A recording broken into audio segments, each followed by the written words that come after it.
Hello friends, welcome back to Eduplans. आज मैं आपके लिए लेके आया हूँ एक बेहतरीन एक टॉपिक जो कि है रेशियो मेथड। जो एरिथमेटिक पार्ट जो है उसका ब्रह्मास्त्र होती है। मतलब क्या, आप सीजीएल ले लीजिए या फिर कोई बैंकिंग ले लीजिए, कोई भी रिनाउंड एग्जाम ले लीजिए, प्रेस्टिजियस जितने सारे एग्जाम होता है, ये अप्रोच आपको मतलब आपका सिलेक्शन रेट को कंफर्म कर देता है। क्योंकि एरिथमेटिक पार्ट में ये मेथड आप एक बार सीख लिए तो बहुत मतलब मैक्सिमम पार्ट आप इजीली चुटकियों में, इतना बड़े बड़े प्रॉब्लम चुटकियों में मुंह के बल आप कर सकते हैं, बोल बोल के भी कर सकते हैं। थोड़ा बहुत एक लाइन कैलकुलेशन करके मैं दिखाता हूँ वो कैसे आपको सीखना है, वही सिखा रहा हूँ। अच्छे से आप समझिएगा, ठीक है।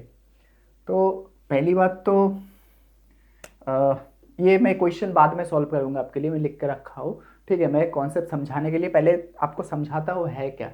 ठीक है, तो आपको जैसे कह दिया कि price of A is 20% more than price of B. ऐसे आपको कह दिया price of A is 20% more than price of B. अब इधर आपको प्राइस ऑफ बी कह दिया से प्राइस ऑफ बी मान लीजिए आपको कह दिया 400 रुपये,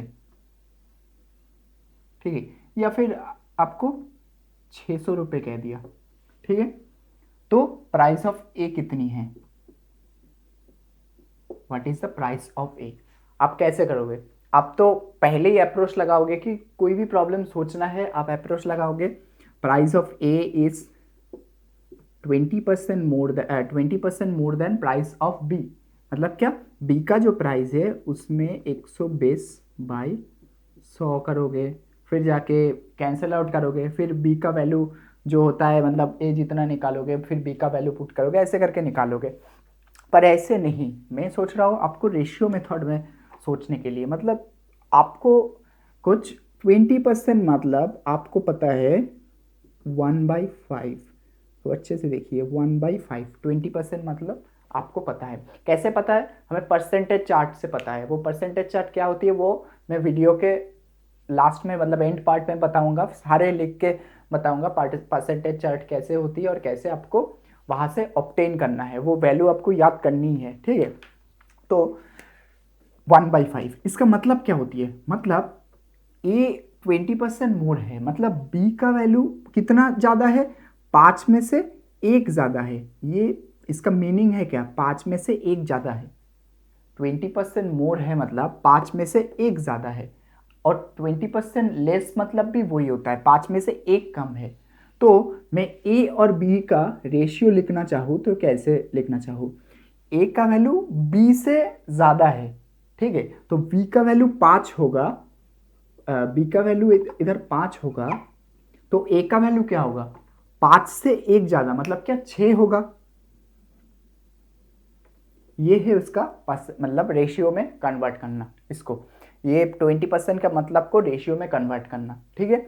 तो अब इधर से अब कैसे, अब ये आपको पता है कैसे हो रहा है, मतलब ये कॉन्सेप्ट आपको समझ में आ गया, तब जाके क्या इजीली आप ये रेशियो ऑब्टेन कर सकते हो। अब रेशियो अब ऑब्टेन कर सकते हो इजीली, मतलब ये सब लिखने का एक बार जब आपको आदत डल जाएगा तब ये लिखने का भी जरूरत नहीं पड़ेगा। अब क्या, इधर प्राइस ऑफ बी कह दिया, मतलब ये सीधा सीधा 600 रुपये हो गया, ठीक है।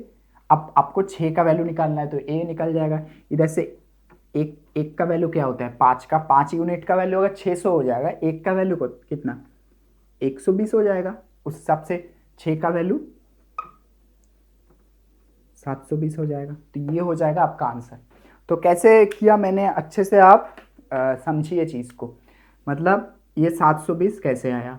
तो नहीं समझ में आएगा फिर से रिवाइंड करके देखिए वीडियो की, ये पार्ट में ये पार्ट इंक्रीज हो रहा है, ठीक है। अब कैसे, अब और भी तरीका है, वैसे सोचो 20% मतलब क्या होता है, 20/100 है कि नहीं, मतलब 20% इंक्रीज हो रहा है तो क्या है, 100 में से 20 इंक्रीज हो रहा है तो 120 हो रहा है। अब 120 को ही आप कैंसिल आउट करके 1/5 मतलब 6/5 आता है उस हिसाब से, ठीक है। तो वो तो परसेंटेज मेथड हो गया, पर ये जो मेथड है अच्छे से ये आप सीख गए तो कोई भी प्रॉब्लम अब इजीली मतलब ये अप्लाई करके बहुत जल्द से जल्द निकल सकते हो। कैसे, मैं दिखाता हूँ, ऊपर का जो 2 प्रॉब्लम है वो करके मैं दिखाता हूँ आपको, ये आप समझिए पहले अच्छे से,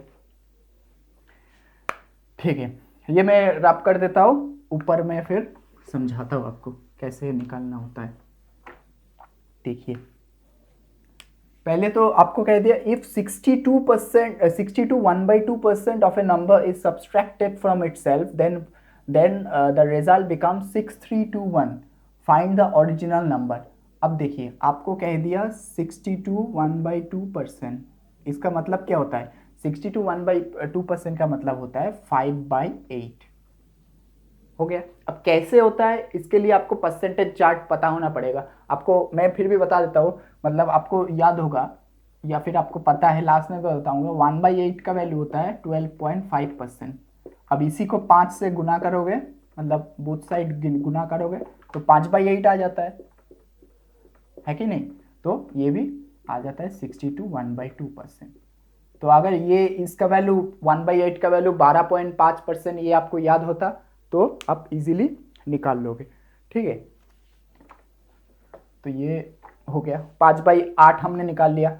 अब कैसे सोचना है आपको, अगर of a number is subtracted from itself then the result become इतना, मतलब क्या 62% ऑफ ए नंबर मतलब क्या 100 में ये होता, मतलब ओरिजिनल नंबर ये होता, तो आपका जो 62% वाला नंबर 8 यूनिट्स में से 5 यूनिट, 8 भाग में से आपका 5 भाग होता है 62.5% और 62 1/2%, यही इसका मीनिंग होता है।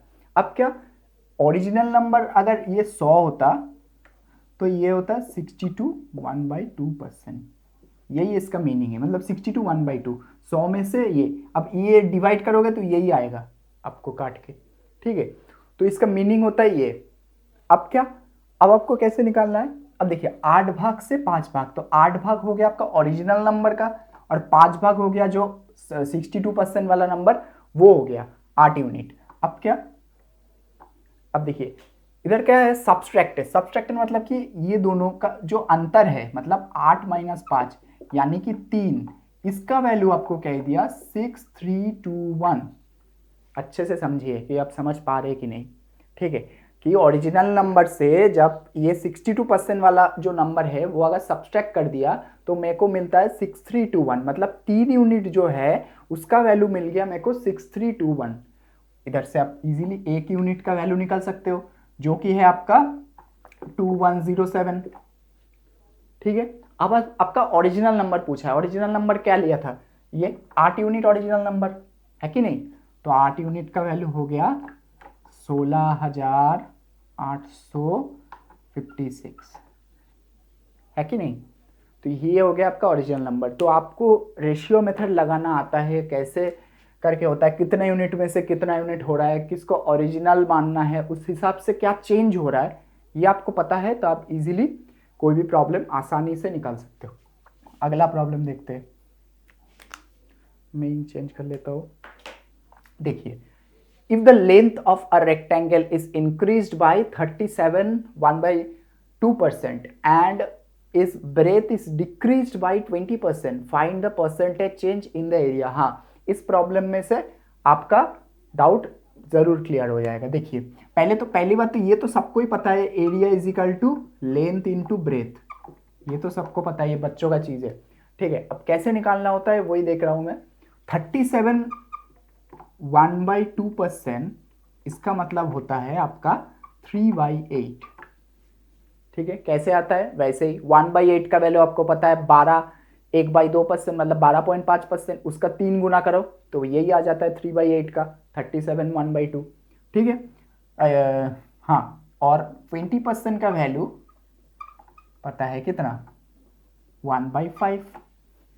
इसका मतलब क्या होता है, इसका मतलब पहले भी मैं समझाया कि आपका लेंथ जो है वो इतना परसेंट इंक्रीज हो रहा है, मतलब पहला लेंथ था 8 और इंक्रीज हो गया 3 यूनिट, मतलब इंक्रीज हो गए, कितना हो गया, इंक्रीज हो गए, इधर मैं लेंथ लिख लेता हूं और इधर ब्रेथ लिखता हूं। पहले लेंथ था 8, अभी 3 यूनिट इंक्रीज हो गया तो इंक्रीज होके लेंथ हो गया 11 यूनिट, समझे कि नहीं, हो गया।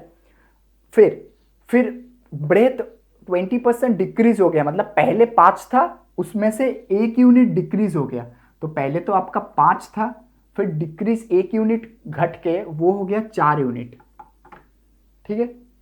अब इधर एरिया निकालिए, एरिया निकालोगे आप तो एरिया हो जाएगा 5 इंटू 8 दैट इज 40, और इसमें एरिया हो जाएगा 4 इंटू 11 दैट इज 44, ठीक है।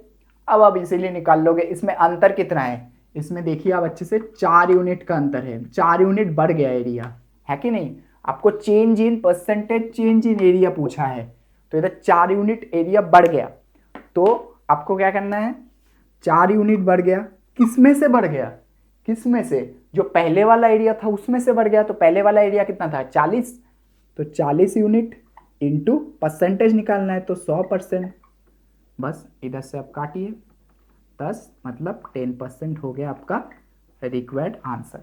देखिए कितना आसानी से हम निकाल लिए, ठीक है। यही होता है आपका कॉन्सेप्ट। अब आपको ये कॉन्सेप्ट पता होता है, ये सब लिखने का जरूरत नहीं। अब दिमाग में करते कि हाँ 8 से 11 हो गया, ये 5 से घट के 4 हो गया, अब ये दोनों को गुना करो, ये दोनों को गुना करो, आपको अंतर मिल जाएगा। ये इसको कहते हैं रेशियो मेथड। ये बहुत एफिशिएंट टेक्निक होता है। आप टाइम एंड वर्क या फिर प्रॉफिट लॉस या फिर कोई भी अरिथमेटिक का बाद में पार्टनरशिप आएगा, फिर कुछ कुछ पार्ट आएगा। प्रॉफिट लॉस में तो बहुत सारा यूज़ होता है, फिर परसेंटेज चैप्टर में तो ऑफकोर्स यूज़ होगा, रेशियो प्रोपोर्शन में यूज़ होगा, मिक्सचर एलिगेशन में बहुत अच्छे से यूज़ होगा। तो लगभग सारे चैप्टर में ये बहुत अच्छे से यूज़ होता है। फिर मेंसुरेशन में भी यूज़ होता है, मतलब इतना परसेंट बढ़ गया, इतना परसेंट घट गया। फिर कभी कभार जियोमेट्री का प्रॉब्लम में भी इंटीग्रेटेड जो रहता है उसमें भी यूज़ हो जाता है। तो ये बहुत एफिशिएंट टेक्निक है, इसमें बहुत अच्छे से आप समझिएगा प्रॉब्लम को, मतलब कैसे मैं रेशियो मेथड को लगा के और कर रहा हूँ, मतलब यूज़ करके। अब मैं बता, अब परसेंटेज चार्ट में आते हैं। परसेंटेज चार्ट ये कैसे हम वैल्यू याद करना होता है, क्या क्या याद करना होगा, कैसे याद करना होगा, वो मैं आपको बता देता हूँ, ठीक है। तो चलिए चलते हैं परसेंटेज चार्ट में। तो मैंने बताने के लिए ये लिख लिया, फ्रैक्शन लिख लिया, 1/2 3 4 करके। अब इसका वैल्यू क्या होती है आपको कुछ हद तक याद रखना पड़ेगा, फिर आप निकाल सकते हो कैसे करके, ये बताता हूँ आपको। वैसे तो परसेंटेज वैल्यू दिया रहेगा, आपको ये फ्रैक्शन वैल्यू निकालना है, ठीक है। तो परसेंटेज वैल्यू और इधर फ्रैक्शन वैल्यू करके आप लिख सकते हो, ठीक है। ये होता है 100%, ये तो हो गया 50%, ये 33 1/3%, और अब इसको तो 33.33% भी लिख सकते हो। तो जो जौन सा इंपॉर्टेंट है मैं वो मार्क कर दूंगा। पहले तो मैं एक वैल्यू बताऊंगा आपको, उसके बाद क्या जो इंटीग्रेटेड वैल्यू है एक दिखाऊंगा, फिर कंप्लीट करके आप स्क्रीनशॉट ले लेना या फिर कॉपी में नोट डाउन कर लेना, मैं दिखाऊंगा आपको, फिर आपको बताऊंगा कि कैसे क्या हो रहा है। ये तो हो गया 1/25%, ये हो गया 20%, 1/6 मतलब 16, 2/3%, और इसको आप 16.66% भी लिख सकते हो। 1/7 मतलब 14, 2/, हाँ ये इंपॉर्टेंट है, बाद में मैं मार्क कर दूंगा। और ये होता है आपका 12%, और आपका होता है 12.5%, ये भी इम्पोर्टेंट होती है, जो पहले प्रॉब्लम में हमको मिला था।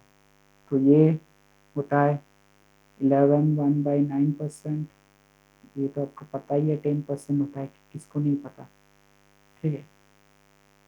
पर इसका जो इंटीग्रेटेड वैल्यू है वो इम्पोर्टेंट है, मैं बताऊंगा आपको क्यों लिखा मैंने, हर चीज का रीजन है, ठीक है। ये होता है 9 1/11%, ये होता है 8 1/3%, ये होता है 7 9/13%, ये होता है 7 1/7%, ये होता है आपका 6, अब लिखते जाइए मेरे साथ, 6 2/3%, फिर 16 का हो जाता है आपका 6 1/4%, 20 का होता है 5%, फिर 1/24। तो 24 क्या, इसका उल्टा हो जाता है, मतलब 4 1/6%, ये होता है 4%, ये होता है आपका 2.5%, और ये हो जाता है आपका 2%, तो आपको पता ही है। तो ये सारे तो बेस वैल्यू हो गया। आप कैसे इसको, इससे इंटीग्रेटेड वैल्यू आपको निकालना है, वो मतलब इससे जो इवेल्युएट होकर वैल्यू निकालता है उसके फर्दर वैल्यू कैसे निकालना होता है, कैसे हम निकाल सकते हैं, वो मैं बताता हूँ आपको। जैसे ये हो गया, इसमें क्या, ये 1/3 आपको कह दिया। अब अगर 2/3 आपको निकालना है तो इससे दो गुना कीजिए, बोथ साइड मल्टीप्लाई कर दीजिए 2 से, तो 2/3 आपका आ जाएगा वैल्यू, 2/3 का वैल्यू आ जाएगा आपका, 2 से मल्टीप्लाई कीजिए 66 2/3% हो गया। फिर ये है आपके पास, तो 3/4 निकालना है आपको, कैसे निकालोगे, तो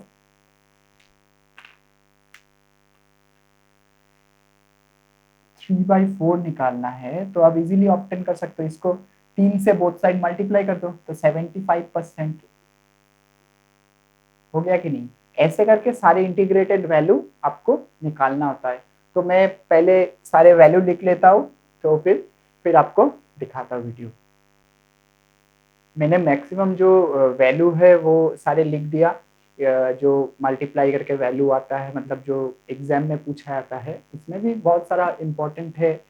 अब जैसे कि मैं बता देता हूँ आपको, अच्छा ये वैल्यू पूछा जाता है आपको, 1/3 का इम्पोर्टेंट है। उसके आगे आपका कभी कभार 75% थोड़ा बहुत इम्पोर्टेंट है। फिर 40% का वैल्यू आपको इम्पोर्टेंट है, 2/5, ये एग्जाम में मैक्सिमम क्वेश्चन में पूछा जाता है।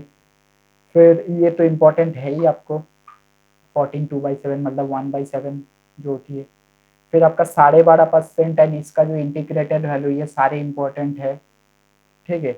फिर 1/9 एंड 1/11 जो होती है, आप देखिए 11 1/9 एंड 9 1/11, ये याद करने के लिए बहुत मदद मिलेगा, ये कभी कभार आपको मतलब पूछा जाता है, ठीक है। ये दोनों भी इम्पोर्टेंट है। फिर आपको ये तो इधर से 30% 70% 90% इजीली निकाल लोगे, क्या क्या वैल्यू होती है। उसके आगे ये 8 1/3 भी इम्पोर्टेंट होती है, ये वैल्यू भी आपके लिए इम्पोर्टेंट है। फिर उसके आगे आपका 14 तो इधर से निकल जाएगा, 1/7 को 2 से डिवाइड करो तो सीधा ये 1/14 आ जाएगा। देखिए ये जो सारे वैल्यू है ना, इंटीग्रेटेड वैल्यू है, मतलब क्या, ये आप 1/6 एंड 1/2 को गुना करोगे वैल्यू को तो ये आ जाएगा, या फिर 1/6 के दोनों साइड नीचे 2 से मल्टीप्लाई करो तो ये 1/6 को दोनों साइड आप 1/6 को 2 से मल्टीप्लाई कर दो डिनोमिनेटर में, या फिर 1/2 को 6 से डिनोमिनेटर में मल्टीप्लाई, कैसे भी करोगे आ जाएगा, ठीक है। तो ये सारे इंटीग्रेटेड, ये ऊपर का वैल्यू भी कभी कभार आपको रेशियो में कन्वर्ट करने के लिए काम आता है। जैसे डायरेक्टली 120% पूछ दिया तो आप सोचने का भी जरूरत नहीं, मैं 6 बाई रेशियो इधर 6:5 लिख सकता हूँ।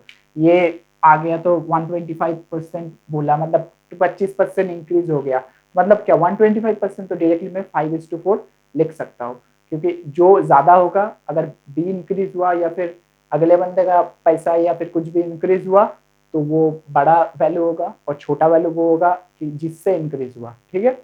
तो ये हो गया आपका ये भी 3 इंपॉर्टेंट वैल्यू। तो ये बाकी सारे तो सारे इंपॉर्टेंट है, ये भी 1/16 एंड 1/24 भी इंपॉर्टेंट है, बाकी सारे। आप इसका एक बार स्क्रीनशॉट ले लीजिए परसेंटेज चार्ट का, ये बहुत काम आएगा, ये लिख के दीवार पे आप रखना और याद करना, क्योंकि रेशियो मेथड में ये बहुत काम आएगा आपको, ठीक है। आज के लिए फिर इतना ही, मिलते हैं अगले वीडियो पे, ठीक है। तो थैंक यू।